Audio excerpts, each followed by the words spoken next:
Hey everyone. I want to apologize because I think for like the last few weeks I've not put up any videos. Um, if you know me in my personal life, I've just had some things kind of going on.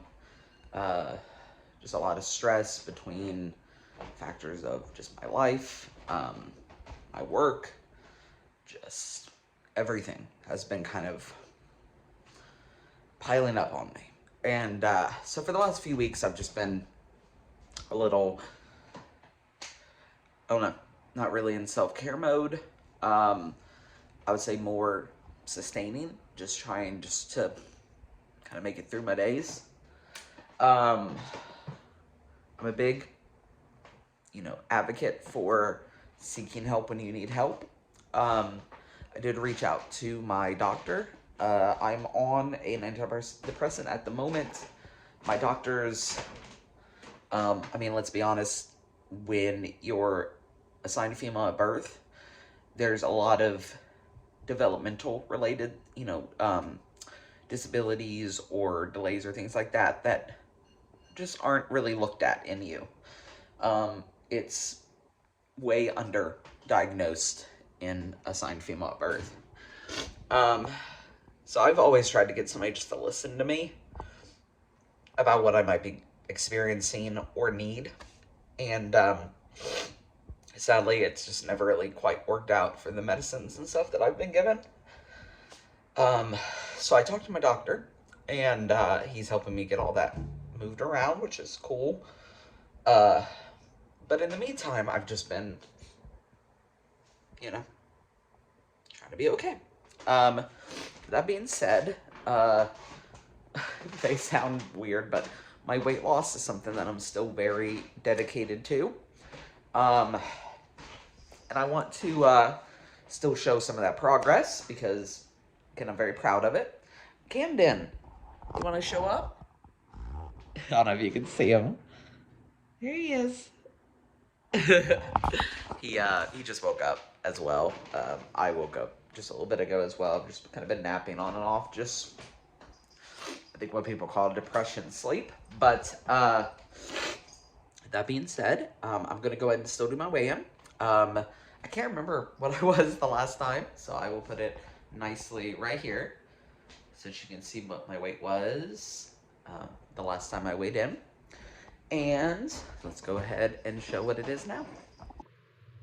All right, so I showed my weight that I started at, and then what my last weigh-in was on my last video.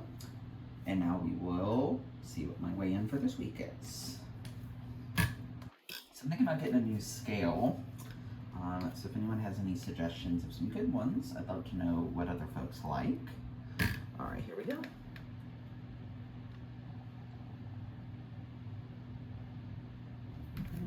Back 263.4. So that's my weigh-in for this week. So I'll show over here, I think that's to the left. Again, what I started at, what last week's weigh-in was, and then this week, the amount lost since the last weigh-in, and then the total amount lost. So awesome, and I'll see you in the next clip. Alright everyone, so I thought I would do like a cook with me kind of thing. These last few days, I haven't been super hungry, and I know it's kind of hard to believe with larger people, this concept of like not eating. I've seen other YouTubers where they are bigger say, I didn't eat today, and people are like, oh yeah, I don't believe that. It does happen. Sometimes we do stop eating. But because of just like my mental stuff right now, I just have not been hungry. So this is in no way to try to speed up my weight loss or think that it helps with my weight loss. It can actually be harmful to weight loss. So I just mentally have not felt like eating, and it's made me physically sick when I've thought about it.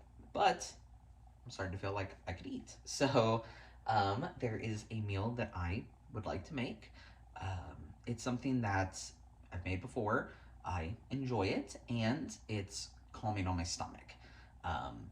Of course, by not eating and then eating again, sometimes my stomach goes into this like freak out where it just has a harder time either digesting or it just digests very quickly. So I don't want that to happen. So that's not going to happen because I'm going to make a meal that I know is calming on my stomach. So I'm going to gather this stuff and then I'll start making. I'll start making it. All right, so I kind of got everything started and ready here. So the first thing was dicing up the tofu. So this is going to be it's a tofu dish. I ripped the package to hell, or I'd show you what kind I got, but I like extra firm tofu. So it has been pressed. Liquid is out of it, so it is ready to be marinated in the sauce that I'm going to be making. So these are a few things that I kind of put into the sauce. I've seen a few sauces online that was kind of like I think it's supposed to be like a honey sesame kind of thing, which I really enjoyed. Great taste.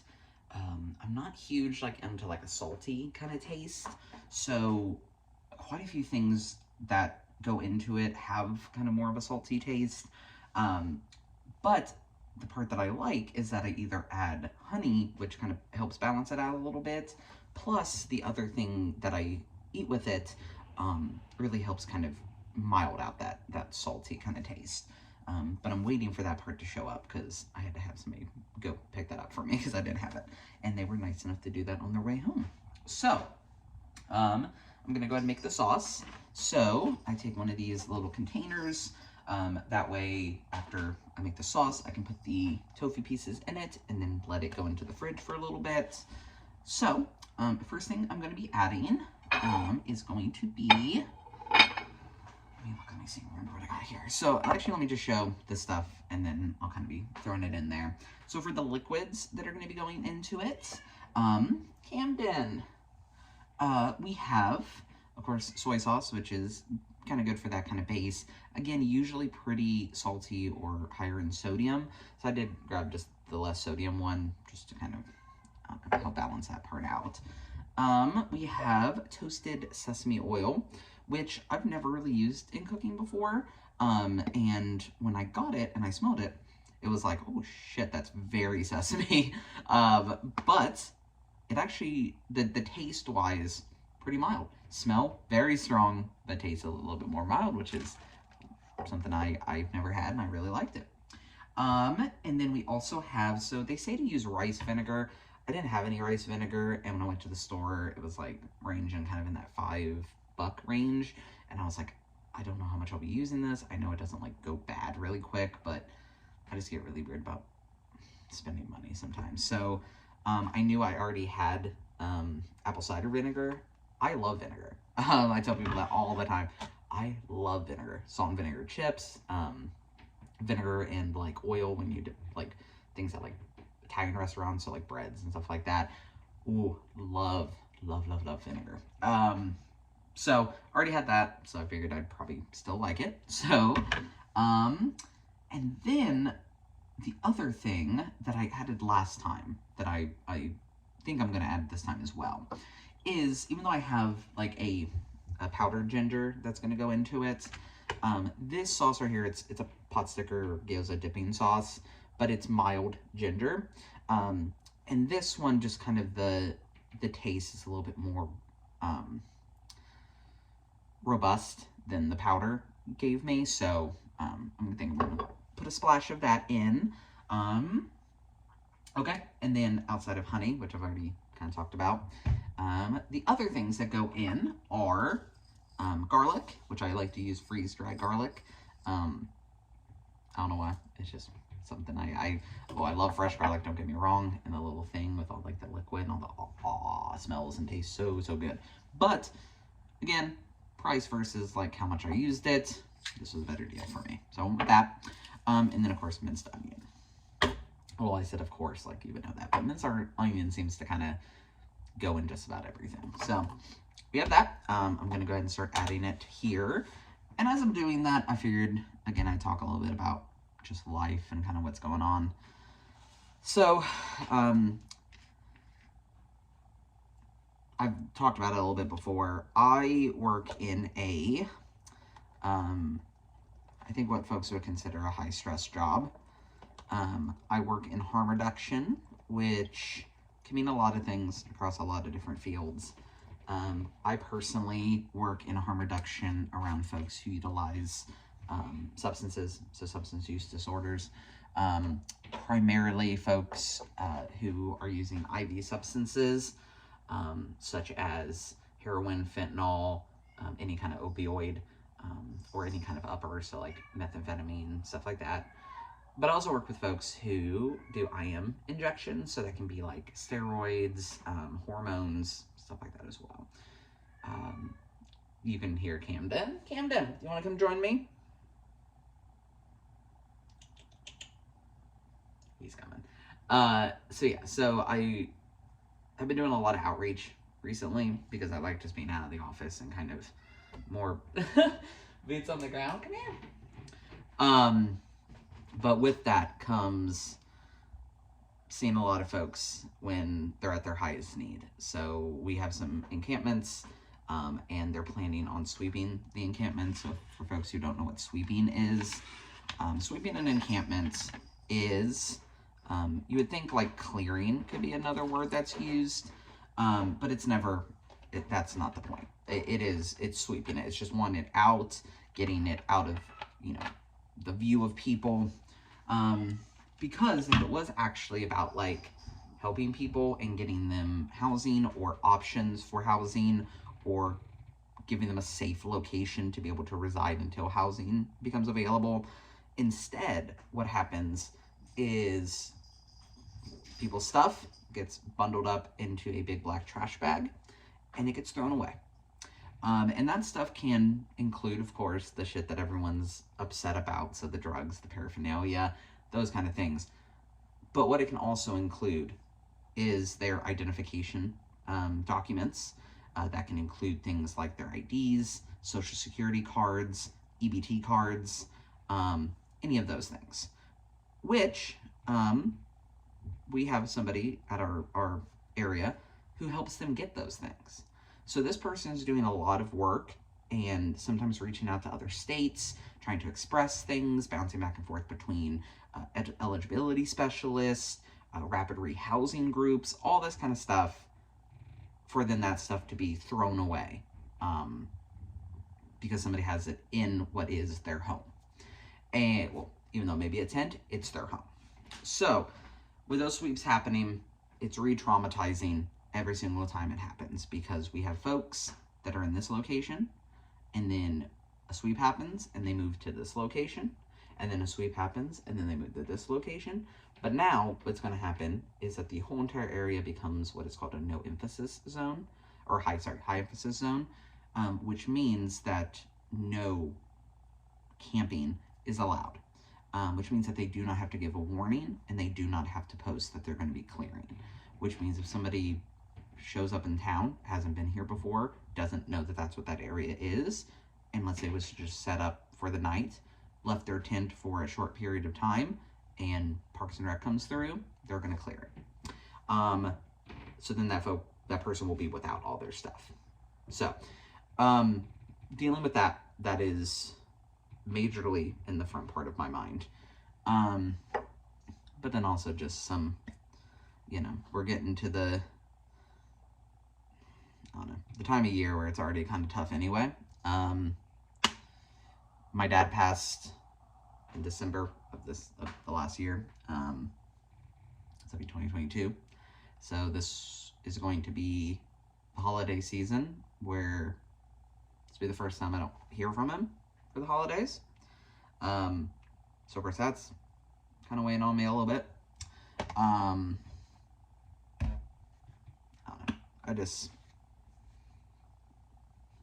I don't really like dredging down into it because it's kind of like, it seems very, I don't know what the right word is, like minor, I guess is the best word, but like,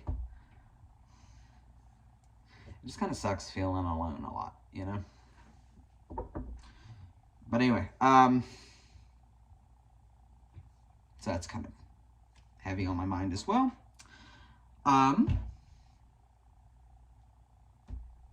Sorry. I'm gonna get back into cooking though, because I don't want to do this again. So, I've already added, so if you kind of want to see what it looks like, I have already added the, shit, what did I add? Sorry, I'm like spacing. Where's, oh, there it is. I've already added the soy sauce. I've added the, a little bit of that toasted sesame oil so that it can kind of sit there on the top and do its little thing. Perfect. I'm going to add, I think at this point, this would be a great time for me to add that garlic so that it can start to rehydrate. I don't really like measure, I think, because it's just like, I'm cooking for one person, so a lot of recipes, yeah, you can like lower it down, but I don't know, it just gets to that like trying to like halves of like teaspoons and all that. I'm not even gonna do it. I'm just gonna make my sauce, go with it. All right, so I'm gonna let those kind of rehydrate in there. I'm gonna do my minced garlic, or sorry, that was the garlic. I'm gonna do my minced onion. So yeah, just a lot of stuff kind of going, and so I did join a gym though, which is something that I stick in. Let me pop this real quick. I did join a gym, which was something that I had been wanting to do, so I went ahead and broke down and did it. Found out that I get a quarterly reimbursement through work that'll cover the whole amount of the monthly thing for the gym. So I just have to remember to submit that. Oh, garlic. Oh, not garlic, ginger. Love ginger. That like, I think it's called pickled ginger, but like the kind that you get at like sushi places. I think I could just like sit and eat that in sheets. Which is really cool because there was somebody, I'm trying to remember who it was in my life, who doesn't. They like wasabi. I don't like wasabi. They don't like ginger. I love ginger. So it's like every time we get sushi together, it's like perfect because we can just swipe out. All right. So I kind of got all that marinating down in there. Rehydrating up those garlic pieces. Honey. Now, with the honey, I think I'm going to heat it and kind of melt it down. Not really melt it, but you know what I'm saying, like liquefy it more, so that it will, I don't know. I don't know anything about cooking. I don't know if that's going to do anything, but I think it sounds good. So, sometimes part of cooking is just trying to make sure, you know, trying to have fun. I guess that's all cooking should be about, I guess. But,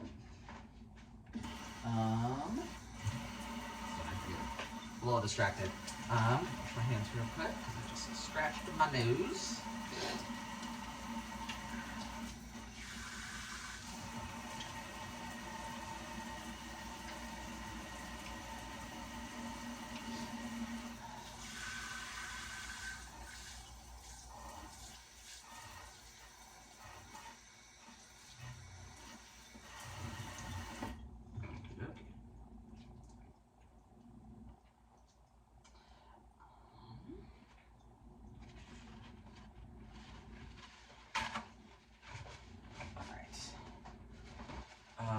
Honey, that's what it was. Okay. So I'm not the best at getting honey out of the little thing either. Oh, that's cool. That's the first time it's just came out for me. Wonderful. All right, so I'm gonna heat this up in the microwave real quick, and I'll be right back. All right, so I got the honey that is now kind of thinned down, obviously, because it's been heated up. So make sure all that gets in there. Perfect. And I think the last thing I have to put in, I feel bad because I actually don't remember. I think I've gotten everything though. Let me move this around and mix it, and then I'm going to give it a little taste and see if I think it needs anything else. There we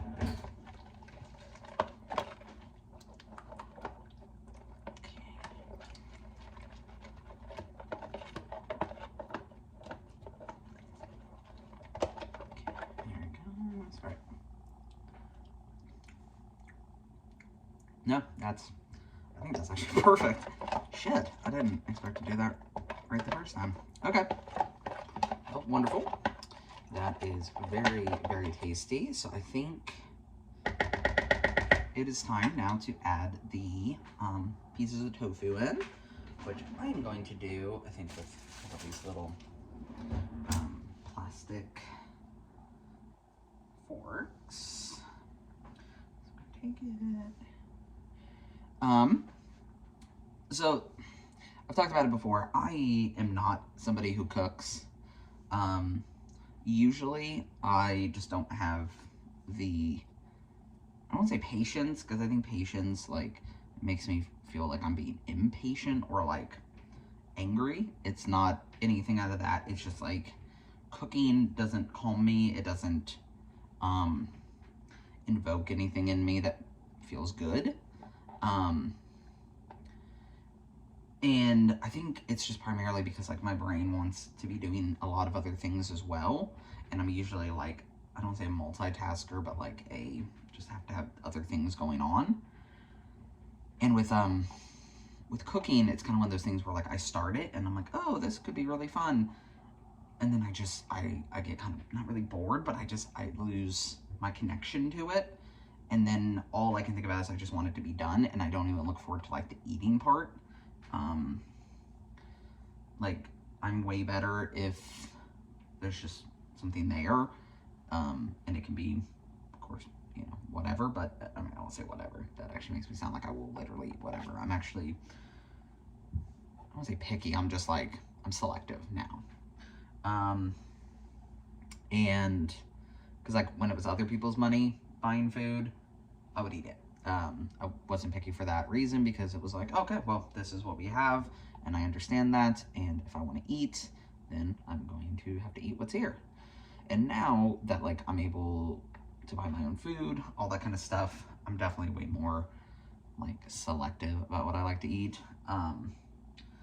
But, like, let's say somebody was to make something, you know, that people consider to be very, very healthy and great for us and all that, I would totally eat it. No problem whatsoever. I just don't like making it. But I know people think that that sounds lazy, and maybe it is. Maybe that's part of it. I don't know. Still learning shit about myself every day, so. But, again, today with just not really eating very much the last few days, I know I do need to eat something, and when I sat and thought about it, this sounded really, really good. So, all right, getting the last bit off of there. So, let me show you. So all the little pieces of tofu are now in there. What I'm going to do is I'm going to close the lid and kind of give it a nice, like, slosh around, get some on that top part. So here we go.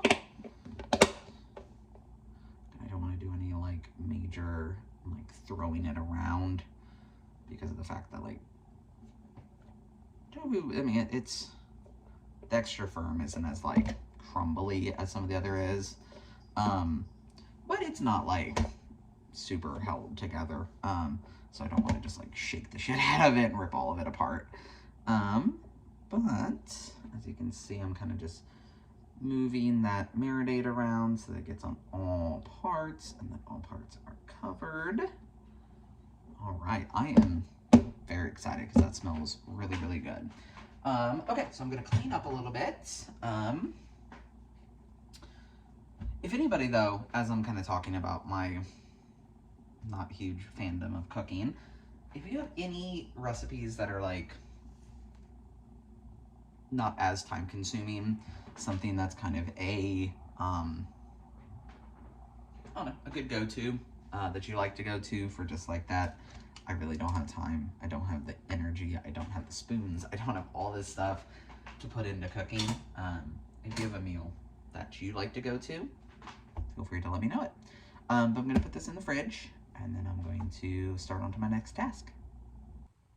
Alright, so it's getting close to Halloween, and usually I'm pretty big into Halloween stuff. This year again. Shit, but, still want to try to decorate. Oh, you can see Camden up there. He just got up on his tower. So, I few little things that we found. We don't have a ton of Halloween decorations, but I think I want to put these up. I think it'll just maybe make me feel a little bit more cohesive. But, again, not much, but I figured I'd show it and then try to hang it. So, I have this little pumpkin. It's just like a little candle, it just lights up. I got, I didn't know we had these. These little cookie cutters, so of course pumpkin, a little ghost, and a little bat. I've never really made cookies before, like from scratch. Like I've done like packs of them and stuff. I might actually try to do that. Maybe like sugar cookies or something and take them into work. Who knows? Because I think Halloween falls during the week, so I will be at work. Let's just plastic wrap. Don't have to worry about that. These are like orange, just string lights. Not really string lights, like, I don't know what would be considered like LED style lights. It's just like a tube light. But they're kind of cool. And so I'm gonna hang those up. And then my favorite ones, the favorite lights that I have, are these little skull lights. So yeah, I'm gonna, those I think are the extra, yeah, those are the extra bulbs. Okay, I'm gonna get that part off, and then, I mean, we don't have like a ton of places to hang things, so I'm thinking just like that window over there would be cool. So yeah, just gonna have fun and hang those up. I might watch something in the background. Again, I'm a big horror movie fan. Like, I enjoy sitting and watching horror movies. This year, I don't have the drive to, like, pull them out and watch them. But now that we're getting down to the countdown to Halloween, I don't know, I might do, like, a 5 days to Halloween kind of thing. Who knows? Maybe. But yeah, I'm going to go hang these, and I will see you in the next clip. All right, so I finished up. Nothing much. I didn't have a lot this year, but I got these orange lights in this window, and I put them kind of all the way up so that it just like framed the window and you can see it from the outside. And then over here with the ones that had the skulls on them, I thought went really well with this little cat that's here. I got this from my mom a while back. Does a little. Yep. And so, yeah, just think those kind of again, not too much this year, but I think the other thing we still had that was already put out was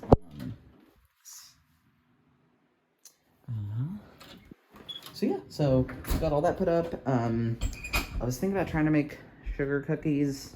Just because, like, I've never made them before, and I think before I bring any for anybody, I just want to, like, try it out and see if I'm good at it. The only issue is, I know we have one stick of butter. Oh, we have more than enough butter. Okay.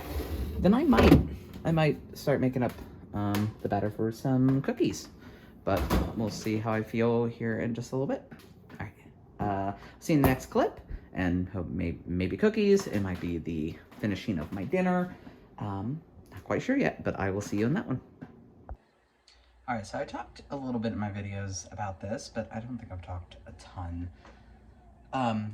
So I'm 34, and back in 2012, so I'm not great at math, whenever that was, however old I was, I started questioning a lot about my gender. I had been my whole life questioning a lot about it, but it was something that, like, I remember I was just sitting there and it just all kind of hit me at once, and the words finally, like, came into my brain, so I knew what to Google and what to look at, and from then I have been transitioning. So I was what is called assigned female at birth. So when we're born, primarily, I mean, this is how it works almost every place I've ever heard of.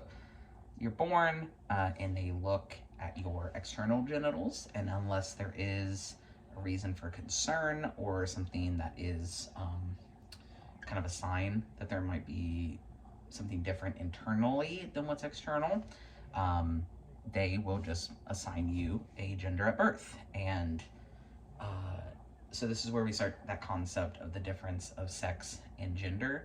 So your sex, when you're assigned a sex at birth, that's where they look at the genitals, they look at like the categories. They're like, okay, this spectrum is where we consider this, and then this is what we consider, female, male, or intersex. Kind of these are the choices. So those are the sexes, which is like the categorization of certain physiological parts of the body. And then there is gender. And gender, when we talk about it being like, when you hear somebody say it's a construct or stuff like that, people don't know what that means. What that means is that, yes, sex exists in the way of like, oh, here's this thing and it does this thing. And so when you're born and we see this is what we're putting this in, primarily for health, so that we know how to treat things that might be affecting your sexual organs. Gender is the social part of it. And what that means is, it's I know it sounds like sometimes a little more convoluted or like detailed, but it's just, we know it as like boys wear blue, girls wear pink. Again, very westernized kind of views, but that's where I am. And so that is how I was socialized growing up. So when I was born, they looked at my genitalia, they went, okay, that's a female, and then gave me to my parents. And then societally, I was socialized and conditioned with the concept of being a female. So what does that mean? Well, we know what that means. And I know we sometimes like to act like it's not as big of a thing, or that we've evolved or become like so much better. But we still see it in a very misogynist, sexist, patriarchal, male-driven society. So being assigned a female at birth, and then therefore being socialized under the category of the gender of female, was taught and, felt a lot of things that I couldn't explain. I couldn't explain why I felt like I wanted to be a parent, but I didn't want to be a mom. I didn't like, that didn't, like, in my brain, it was like, no. Thinking about being with somebody and like the idea of marriage, like I would love, I love the concept of like having somebody, but when I was assigned female and was living presenting female, I had a really hard time with this concept of like, I don't want to be somebody's wife. Like, I don't want to be Miss anything. And so that was kind of the start. And after that, I went and saw a doctor. I connected with a counselor. I started down what was called WPATH, which was kind of the roadmap for how people transitioned during the time that I started. Very outdated at that point, and I'm not 100% sure if people are still utilizing it, but I hope not. And there were a lot of like things I had to do, little check marks and gatekeeping that had to happen for me to be able to start. Luckily, I was able to get through it with minimal resistance, which I'm very lucky for that. A lot of folks, unfortunately, get that resistance, whether that be from family, friends, or even their medical providers. So, I'm going to go ahead and give the trigger warning here. I am going to be talking about my HRT, which is hormone replacement therapy. That is testosterone, is what I utilize. I am going to be talking about injecting my testosterone, talking about like things revolving around that topic. And I do not want anybody to ever be put in a position where you're surprised when things show up on the screen. So I will be showing my medicine, some of the medical supplies, and depending on if I can get a good camera angle, good light, all that kind of stuff to be able to show it, I will show my actual injecting of my testosterone. That being said, I know that YouTube is kind of weird about stuff like this and can see things like this as, I don't know, not kid friendly, though I'm not going to pull the whole, like, I've seen worse, but this is just literally a medical part of what I do. Nothing I'm doing is illegal. Nothing I'm doing is anything outside of what I'm prescribed by my doctor. But that being said, who knows if this will stay up, but hopefully it will, because this is just an educational part of my particular transition. That is also very important to say because there is no one way to transition. There are some things that could fall similar with other folks in the way of like HRT, name changes, certain surgeries, certain procedures, voice therapy. There's all sorts of things that could be part of your transition or somebody's transition, but there is no one textbook definition. I personally went, saw my doctor, or saw a doctor, found one that people had told me was very trans inclusive, met with her.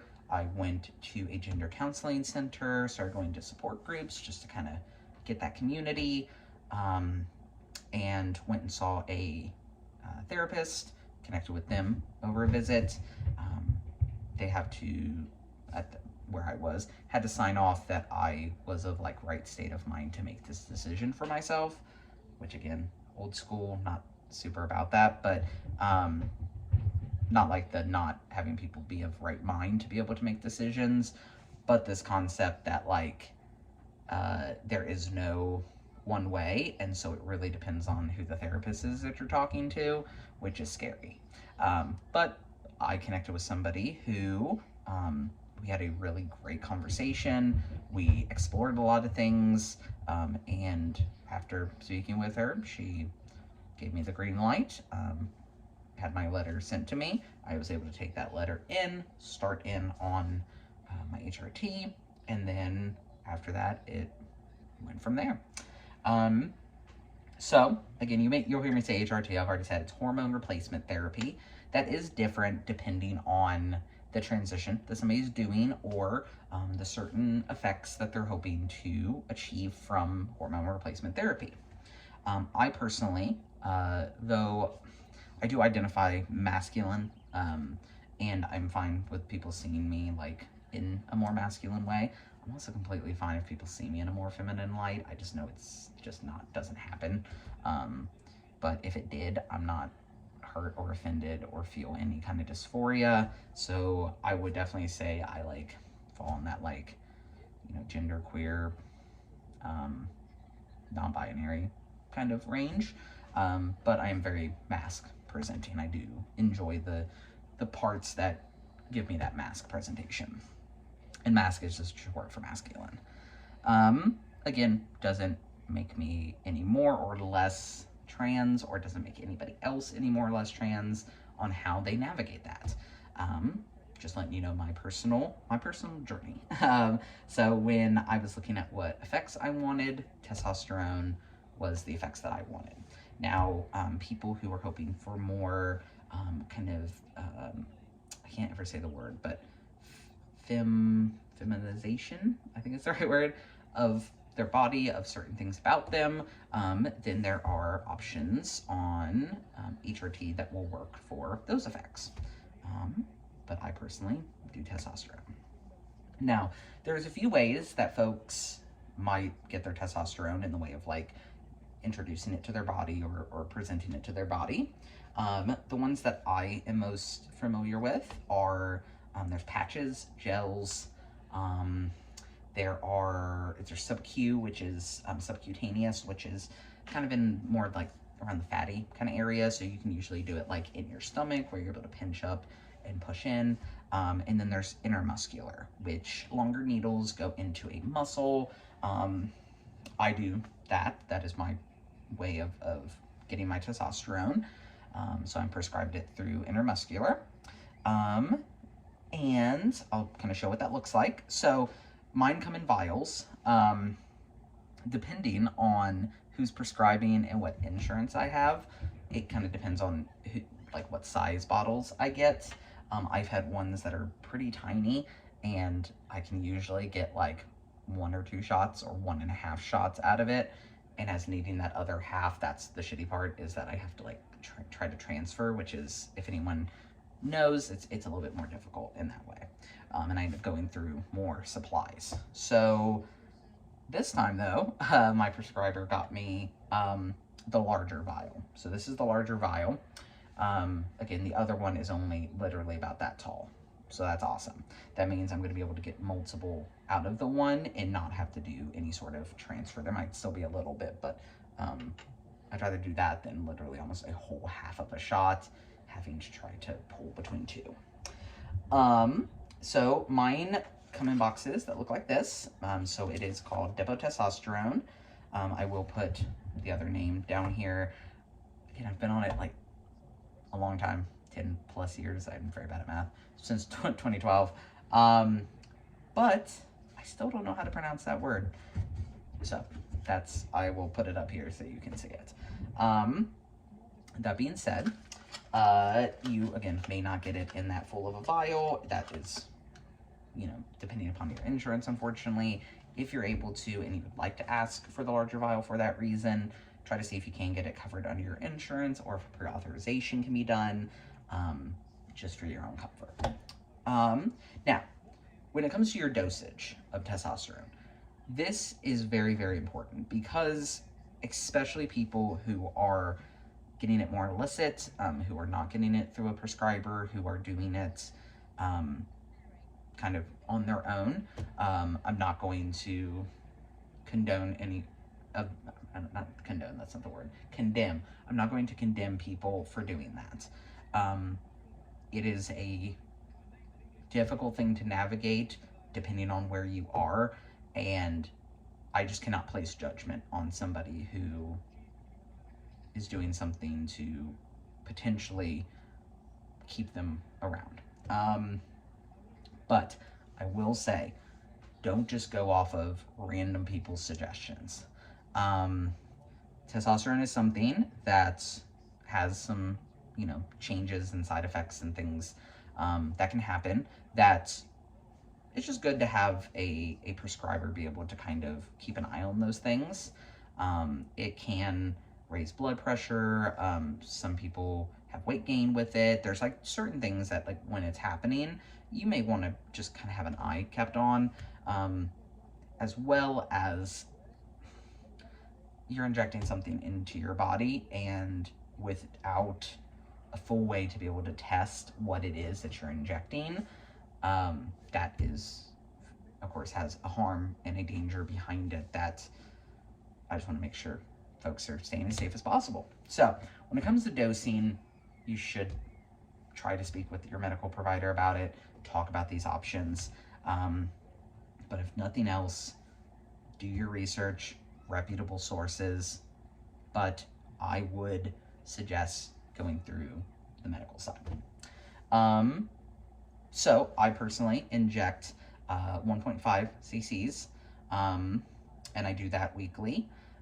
And so I'm going to get that all set up, kind of show off the few little things that I have that get ready for this, and then we'll go from there. All right, so with testosterone, one thing to know is testosterone, even like steroids, they can be a thicker compound, which is what it's called, the liquid stuff. And because of that, there are different ways that you can help just ease being able to like pull it up into the needle. So for anybody who has never done anything with any kind of needle, I'm going to show just the barrel. So this is not going to have the needle on it. This is through a company called McKesson. This is what is called a 3cc. It will also sometimes be called 3 ml. Those are interchangeable with each other. And I use these style. That way I have a little bit of extra room to be able to pull up, do all my stuff. If you are, let's say, taking 1 cc of something, please do not use a 1 cc needle that fills it all the way to the end. I've seen people do it. There's definitely enough that you'll have enough room to be able to do that, like just that little bit of gap. But just for your ease, people sometimes with 1cc's just get a little nervous because you're kind of pulling all the way to the end, and now your plunger's sticking out really far. So I'll show you on this one. So the numbers that are on there, so you'll see that's the 3 ml, 3cc, which you'll see right there on the package. So again, no needle on this one. It has a screw on top to it. And of course you can pull the plunger down, and you'll see, so that is exactly at 3 ml. So let's say I was needing to inject 3 mLs of something. That's the part of the syringe. And with something like testosterone that's thicker, as you're pushing down, like right now I can do it very easily, but when there is a thicker substance in there and you go to press down, there'll be that resistance. So pressing that big of something down can sometimes make folks a little bit like queasy or weird because of the needle being on it. So that's why I say, like, I inject 1.5, so that would be right there, and you see I have that much to push down. So again, if you had a 1cc, this would be thinner, and then that would go all the way to that end part. So again, this is the barrel part here. So there are 2 different parts to a kind of syringe set: barrel and needle. So I will be showing the needle parts right now. So I'm not going to be using this one for my injecting, mainly because I've been touching it and fucking around with it. But I will be using another one. Let me show you my needles though. So to pull this up, I use an 18 gauge needle. So folks who don't know needles, but you might know other things like piping or gauging on like ears and stuff like that, you know the bigger the number, the smaller the hole is. So if you had something that was an 18, that is a very large needle, and if I had something like a 25 gauge, that would be smaller and thinner. 31s, I think, is the smallest that I've ever seen, but for something like testosterone, that would be extremely hard to be pushing testosterone through that. That resistance would be, I don't know, I would feel very about that. That being said though, I use a much bigger needle for pulling it into the barrel, and then I inject with the smaller needle, so I switch it, put the smaller needle on, do all my stuff, and then inject. So I'll be showing that now. So the one that I use to pull up is an 18 gauge. So again, pretty good in size. I have quite a few, so I'm going to show you on the one that I'm not going to be injecting with. Once you take stuff out, once you touch it, all that kind of stuff, use it at that moment. Don't leave it sitting out, all that kind of stuff, just to help prevent any sort of potential for abscesses or just any kind of infection. So I'm going to be getting rid of these, grabbing another one before I actually inject. So these are 18 gauge. This particular one is a 1.5 on its length. That is pretty long. I usually inject with a 1-inch needle, but for pull-up, doesn't really matter since I'm not really utilizing it to do anything. Showing you the 18 gauge so that you can kind of see the thickness of that. You can definitely see that it's a pretty thick needle. Then the one that I use to inject with is a 21 gauge. So again, may not seem that far off, but you'll definitely see the difference. So those are the 2 needle sizes. So again, this is the 1-inch needle, this is the 1.5. So when it's in there, so you have that, and so you can definitely tell the gauging difference on that. Pull up, injection. Another thing that you'll hear people say quite a bit is do not recap your needles. That is a good thing to kind of keep in mind with it. I personally am very comfortable recapping my needles. I know the reason why we talk about that. You know, accidental poking, any of those kind of things can happen due to recapping. So, if you choose to do it at your own risk and be safe with how you are doing it. Again, I personally feel comfortable doing it.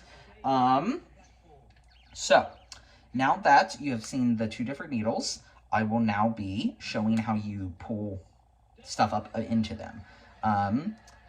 As I'm doing this, I'm not going to be injecting right afterwards, so I'm not going to use my testosterone because I'm not going to waste it. But I will show you using something else that kind of has a very similar consistency. So I'm going to get that set up, and then I'll show you some more about how to use these needles. Okay, so this is, it doesn't look anything like testosterone in the way of like its look, but, and I couldn't find anything that was like thicker, so unfortunately I'm going to have to do this with just a water, which is fine. I think we'll get the gist of it. So I did make it red so that we can see it in the syringe. So, barrel right here. I have my 18 gauge needle, which is right over here. Where did it go? Oh, there it is. So 18 gauge, screws right on, just like that. And that is the needle itself. Take that off. So what I do is I pull back to how much I'm doing. So it's just at 1.5. And then I take that and I put it right down into my vial. So if I was doing it with this, it'd be going right down in through the rubber stopper on the top part, in, and then what I do is I flip it, and then I push the air into it so that I'm clearing this out. Then, once I have that, I pull down with the bottle still reversed on the top, and I pull down until I get to it, and then I go a little bit past it, and then push back up. And then I'll have my needle set there. I look for any bubbles, sometimes do some pushing to get that out. You can also do the stereotypical kind of flick there to get some of those bubbles up. But then once I have that done and I know that I'm right at that point, I then proceed to the next step. But I'm going to show you with this so that you can get the idea. Of course, I'm not going to be able to flip it upside down, but I'll show that when I actually do my shot. So, pull back, I go to that 1.5, just go in, press down, got some bubbles there, and then I will just pull up, turn it to where I can see it, pull up to the right sizing, wonderful, then I flip it up, pull it back, and again I do have some bubbles, so I'm going to kind of tap to get those, wonderful, oh, okay at the top there, that was fine, and then I set it back just to make sure that it's going up and into the bottom part of the barrel. So that's how it would be set if I was to be injecting with this one, but this is where we get to my other step, which is where I actually pull back. I take the 18, again, I'm good with recapping, so I take that, twist it off, I then switch it over to my 21 gauge needle, twist it on just like that, pop that little cap off, pull that back, see any bubbles if I need to, and then I push up, and there we are. That would be now ready to inject. So you'll see it's in there, and then when it comes time to inject, it goes into my leg, which I will show you that part too. I'm not expecting this to be that, but goes in, and then once you have it nice and set, I prefer to do my main finger here, but people do it differently, and then you just push it at a steady pace into wherever you're injecting. So once it's injected, and then you pull out, best thing, keep it, put something over the top of it so that none runs out. I like to massage the area, but I will show you all that when I actually do my shot. So that is the drawing up thing. Again, switching from the 18, because it's that larger gauge, will bring the stuff up in a more steady pattern where I don't feel like I have to pull so hard. There's less resistance. And then once I do that, I switch over to my 21. Yeah, so next up will actually be you seeing me do it. So if I choose to do it on video tonight, it'll be in this video. If not, when I feel comfortable, I'll try to put it in a future video. That being said, thanks for checking this part out, and hopefully I'll see you in the next one. All right, so the dinner is now all done. This is those tofu pieces that have been marinating in the sauce that I had made. And then with it, I finally got the rice to veggies, so I was able to heat those up. These are the ones that I've been enjoying. There's a few different ones. I've had a cauliflower and broccoli, which is really, really good. And then this cauliflower medley, which is great for, I guess, like a stir-fry-esque feel. Or just as, I guess, fried rice is actually closer to, I think, what I'm trying to think of. It has cauliflower, green peas, onions, carrots, and then green onions. So a nice little blend. And so I have a little bit of that in there. I put the rest in the fridge to maybe have some other kind of meal over the next few days. But yeah, I'm about to go eat. Really looking forward to this. And thanks for checking out this little quote-unquote recipe. Again, if you have any that you would suggest to me, I would love to know about them. But yeah, go and jump in, and I'll see you in the next clip. Hey everyone, thank you so much for checking out this week's video. Again, I do apologize that I've been off schedule on any of my recording and posting. I'm going to try to keep up on it, especially this week's one. I just don't know kind of what the week holds, and I'll do my best. So thank you so much for watching, and feel free to comment, like, subscribe, all of that good stuff, and I'll see you in the next one.